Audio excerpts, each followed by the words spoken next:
আপনার প্রত্যেকটা ভিডিও আপনার নিজস্ব কন্টেন্ট, আপনার চ্যানেলে কোনো প্রকার কপিরাইট স্ট্রাইক বা কোনো প্রকার কপিরাইট ক্লেম নাই। আপনি প্রত্যেকটা ভিডিওতে সঠিকভাবে টাইটেল, থাম্বনেইল এবং ডেসক্রিপশন ব্যবহার করেছেন। এই সমস্ত কিছু ঠিকঠাক করেও আপনি যখন চ্যানেলটিকে মনিটাইজেশনে অ্যাপ্লাই করেছেন, তখন আপনার চ্যানেলটি দেখাচ্ছে কারেন্টলি ইনেজেবল ফর মনিটাইজেশন। এখন প্রশ্ন হচ্ছে, তাহলে কেন আমাদের চ্যানেলে মনিটাইজেশনটি অন হচ্ছে না এবং আমাদের চ্যানেলে কেন কারেন্টলি ইনেজেবল ফর মনিটাইজেশন এই নোটিফিকেশনটি শো করছে, অর্থাৎ এই মেলটি আমাদের কেন ইউটিউব করেছে। আর যদি আপনার চ্যানেলে এরকম লেখা চলেই আসে, তাহলে আপনাকে ধরে নিতে হবে নিঃসন্দেহে আপনার চ্যানেলে কিছু সমস্যা রয়েছে। আপনি যতই আপনার নিজস্ব কন্টেন্ট আপলোড করেন না কেন, আপনার ভিডিও টাইটেল এবং ডিসক্রিপশন যতই সঠিকভাবে ব্যবহার করেন না কেন, আপনি যদি আপনার চ্যানেলে এই গুরুত্বপূর্ণ 4টি সেটিং ঠিক না করে আপনি মনিটাইজেশন জন্য অ্যাপ্লাই করেন, তাহলে আপনি কোনোদিনও আপনার চ্যানেলে মনিটাইজেশনটি অন করতে পারবেন না। তাই অ্যাপ্লাই করার পূর্বে আপনাকে অবশ্যই আপনার চ্যানেলের এই গুরুত্বপূর্ণ 4টি সেটিং ঠিক করতে হবে। তাহলে চলুন দেখে নিই কোন গুরুত্বপূর্ণ 4টি সেটিং ঠিক করে আমাদেরকে মনিটাইজেশন জন্য অ্যাপ্লাই করতে হবে। সো এর জন্য আমরা চলে যাচ্ছি স্ক্রিনে। 1 নম্বরে যে সেটিংটির কথা বলবো, ম্যাক্সিমাম লোকে এই ভুলটি করে থাকে, কারণ এখনও অনেকের মধ্যেই এই ভুল ধারণাটি রয়েছে যে বাংলাদেশ কান্ট্রি সিলেক্ট করলে হয়তো আমরা চ্যানেলটি মনিটাইজেশন পাবো না। তবে আপনারা ক্লিয়ার জেনে রাখেন, এখন বাংলাদেশ কান্ট্রি সিলেক্ট করলেও আপনার চ্যানেলের মনিটাইজেশনের কোনো প্রকার সমস্যা হবে না।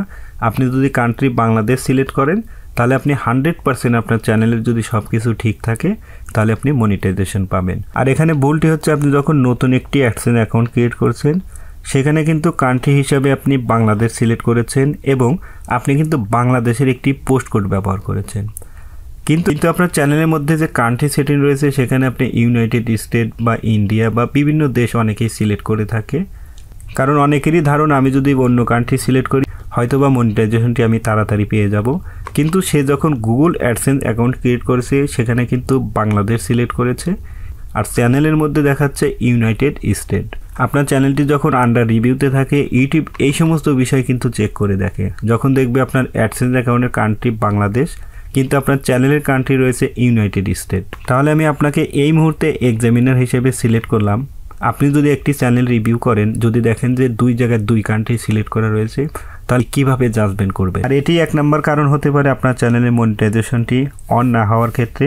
কারণ আমি জানি ম্যাক্সিমাম লোকে এই ভুলটি করে থাকে, কারণ অনেকে বেশি ইনকামের আশা নিয়ে, আবার অনেকে নিজেকে অনেক চালাক মনে করে, সেই ক্ষেত্রে তারা অন্য কান্ট্রি সিলেক্ট করে। 2 নম্বর যে সেটিংটির কথা বলবো, অনেকেই তার ভিডিওগুলো ইট মেড ফর কিডস এই অপশনটি সিলেক্ট করে তারা মনিটাইজেশন জন্য অ্যাপ্লাই করে। আপনি যদি ইট মেড ফর কিডস এই অপশনটি সিলেক্ট করে আপনি মনিটাইজেশন জন্য অ্যাপ্লাই করেন, তাহলে আপনি কোনোদিন মনিটাইজেশন পাবেন না। কারণ আপনি যদি ইট মেড ফর কিডস এই অপশনটি সিলেক্ট করে অ্যাপ্লাই করেন, তাহলে ইউটিউব ধরে নেয় আপনার এই ভিডিওগুলো শুধুমাত্র শিশুদের জন্য তৈরি করা। শিশুদের জন্য যে ভিডিওগুলো তৈরি করা, ইউটিউব সেগুলোকে মনিটাইজেশন দেয় না, এটা আমরা অনেকেই জানি।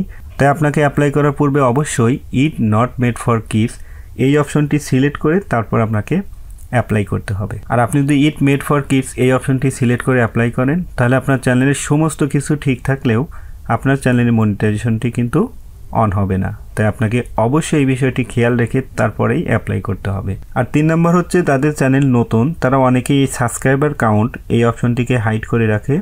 কারণ নতুন চ্যানেলে সাবস্ক্রাইবের সংখ্যা খুবই কম থাকে, তাই এই অপশনটি তারা হাইড করে রাখার কারণ হচ্ছে যাতে অনেকেই দেখতে না পারে তার চ্যানেলে কতগুলো সাবস্ক্রাইবার রয়েছে। তবে আপনি এটিকে হাইড করে রাখতে পারেন, কিন্তু আপনি যখন অ্যাপ্লাই করবেন অবশ্যই এটিকে আনহাইড করে দিতে হবে।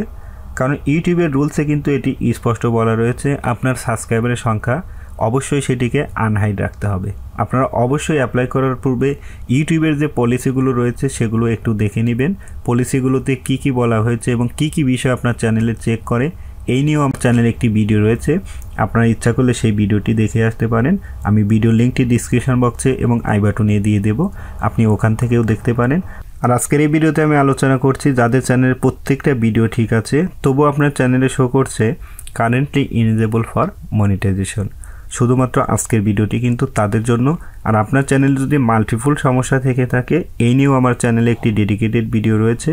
সেই ভিডিওর লিঙ্কটিও ডিসক্রিপশন বক্সে পেয়ে যাবেন এবং আই বাটনে পেয়ে যাবেন, ওখান থেকে আপনি দেখতে পারেন।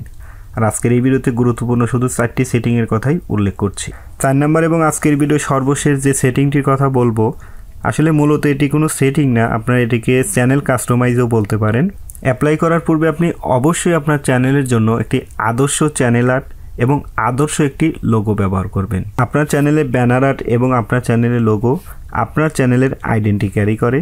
তাই অ্যাপ্লাই করার পূর্বে আপনার চ্যানেলে যদি ব্যানার আর্ট না থাকে, আপনার চ্যানেলে যদি কোনো প্রকার লোগো না থাকে, তাহলে অবশ্যই এখানে একটি লোগো ব্যবহার করবেন। সুন্দর দেখে অবশ্যই একটি চ্যানেল আর্ট ব্যবহার করবেন। আসলে সুন্দর বলতে আমি বলছি না এটিকে অনেক সাজসজ্জ করতে হবে, অনেক সুন্দর করে সাজাতে হবে, আসলে এরকম কিছু না। আপনার চ্যানেলের মিনিং ক্যারি করে, অর্থাৎ আপনার চ্যানেলে আইডেন্টি ক্যারি করে, সেখানে আপনার চ্যানেল নাম থাকতে পারে, সুন্দর একটি ইমেজ থাকতে পারে, লাইক এরকম কিছু ব্যবহার করে আপনার চ্যানেলে একটি ব্যানার আর্ট এবং একটি লোগো ব্যবহার করতে পারেন। মেন কথা হচ্ছে অ্যাপ্লাই করার পূর্বে আপনার চ্যানেলের অবশ্যই ব্যানার আর্ট এবং লোগো থাকতেই হবে। তাহলে আপনি যদি এই গুরুত্বপূর্ণ 4টি সেটিং ঠিক করে পুনরায় রিঅ্যাপ্লাই করেন, তাহলে আমি 100% শিওর আপনার চ্যানেলের মনিটাইজেশনটি আপনি পেয়ে যাবেন। সো বন্ধুরা, এই ছিল আজকের ভিডিওটি যদি ভালো লাগে তাহলে প্লিজ একটি লাইক এবং কমেন্টস। দেখা হবে নেক্সট কোনো ভিডিওতে। সে পর্যন্ত ভালো থাকুন। সবাইকে ধন্যবাদ জানিয়ে শেষ করছি। আল্লাহ হাফেজ।